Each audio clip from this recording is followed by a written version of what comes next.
reacting to Deaths at Six Flags by Shane Dawson. Hope you guys enjoy. Or not.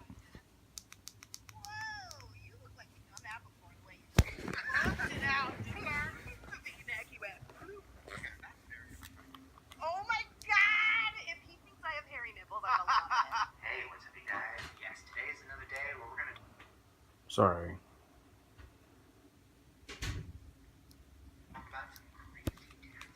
we get to that, I just want to give a really quick shout out to myself.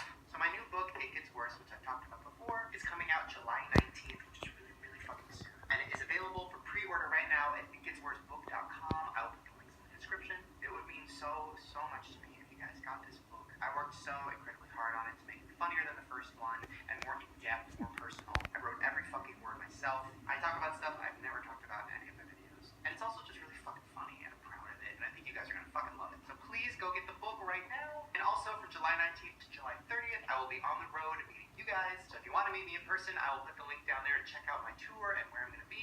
It is facebook.com/ShaneDawsonFans/events. Who even has Facebook anymore? So last time we did a video like this, we were talking about deaths that took place at Disneyland. And those Oh deaths were pretty yeah. gruesome. There were a lot of deaths in Disneyland. Today, it's gonna get worse. I heard someone lost their fingers.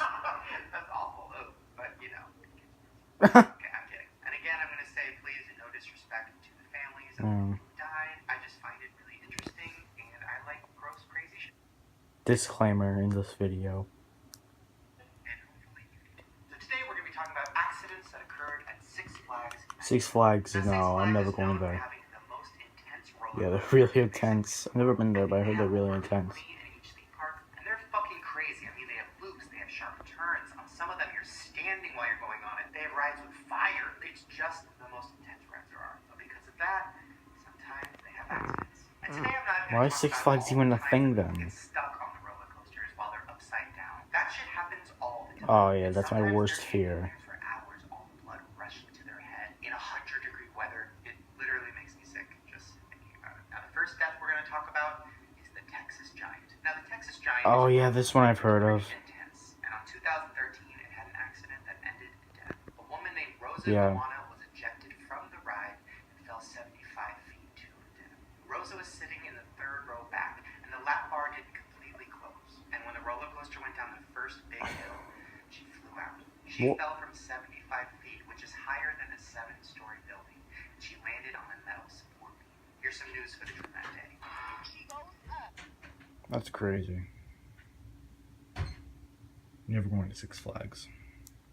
Like this.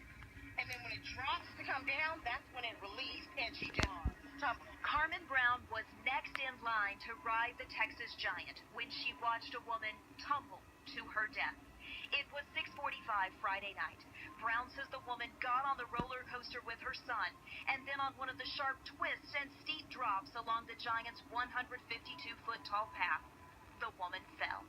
Now this story really upsets me because I once was on a roller coaster where I didn't fit. Luckily they made me get off of it, and I was really mad at the time because I was like, fuck you guys, you could have just forced it down, or I could have just held on really tight. It's so embarrassing to get kicked off a roller coaster, but thank God they did. I just can't imagine being on that car with her and seeing that. That would be really fucked up. Speaking of fucked up, our next accident is not death, but it is gross. And that is the Superman ride that malfunctioned and took a little girl's legs with it. The ride is Superman Tower of Power. Oh, I've heard of this. I've heard of Superman Tower of Power, but not the leg thing. And then it lets you go and you fall all the way down. It drops you from 154 feet up in the sky at a rate of 54 miles per hour. But one day in Kentucky, I'm never going on one of those rides. They're scary. One of the cables snapped, whipped around the ride, and struck a girl's legs. Here's a quote from somebody that was there. I saw the car go up, then the cable broke.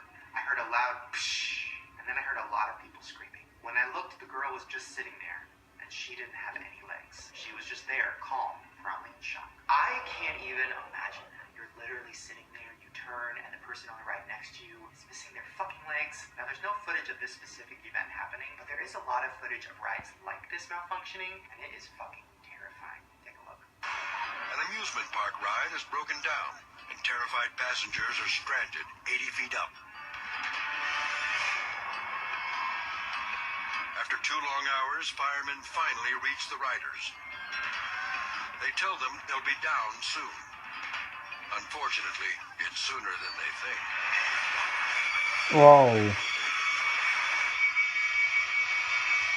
that's not enough to make you never ever want to ride a ride like this again, I don't know what is. But this girl's not the only one that lost her legs at Six Flags. This next story is even worse. In 1978, there was an incident on the ride called the Eagle's Flight. So the Eagle's Flight was a gondola that took you through the park up in the air. Kind of like a ski lift, but it was enclosed. Well, one day, a pair of newlyweds were inside of the car and they were rocking it back and forth, just having a good time. Unfortunately, while they were rocking it back and forth, the car snapped off the wire and fell to the ground. The husband was killed instantly and the wife lost her legs. Some people even think that specific theme park is haunted by him. I don't know. All I know is I will never go to Six Flags on my honeymoon.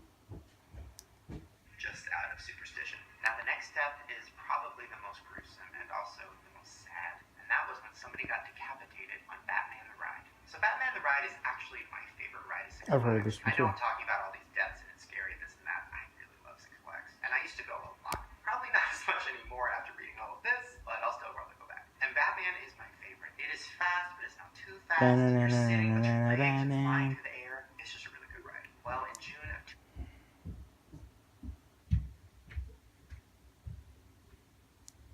a teenager lost his hat inside of the ride, so he climbed over the fence to get it. When he was trying to look for it, the ride came and struck him in the head and took it clean off.